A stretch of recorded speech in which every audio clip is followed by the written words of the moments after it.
નમસ્કાર મિત્રો, વિડીયોમાં તમારું સ્વાગત છે। જી હા મિત્રો, અત્યારે હાલના સૌથી મોટા અને દુઃખદ સમાચાર સામે આવી રહ્યા છે। તો મિત્રો, સમાચારમાં વાત કરીએ તો સુરતમાં રક્ષાબંધનના પર્વ પહેલા જ એક પરિવાર પર દુઃખનો પહાડ તૂટી પડ્યો છે। રાદેરાના રામનગર વિસ્તારમાં રહેતા 25 વર્ષીય આદિત્યનું માર્ગ અકસ્માતમાં કરુણ મોત થતાં પરિવારમાં શોકમાં ગરકાવ થઈ ગયો છે। તો મળતી માહિતી મુજબ આદિત્ય પોતાના 2 મિત્રો સાથે બહાર ફરવા ગયો હતો। દાડી ફાટક નજીક તેમની બાઇકનો અકસ્માત સ્કૂલ બસ સાથે થયો હતો। અકસ્માત સમયે બાઇક પર 3 યુવકો સવાર હતા। જી હા મિત્રો, અત્યારે હાલના સૌથી મોટા અને દુઃખદ સમાચાર સામે આવી રહ્યા છે।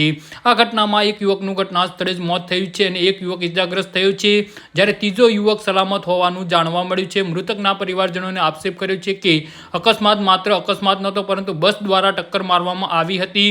પરિવારના જણાવ્યા અનુસાર ફાઉન્ડેશન સ્કૂલની બસ સાથે આ ઘટના બની હોવાનું સામે આવ્યું છે। જી હા મિત્રો, તો આના વિશે તમારું શું કહેવું છે તો નીચે અમારી કમેન્ટ બોક્સમાં જરૂરથી જણાવજો અને અમારી યુટ્યુબ ચેનલને સબસ્ક્રાઇબ કરવાની ભૂલતા નહીં। ધન્યવાદ।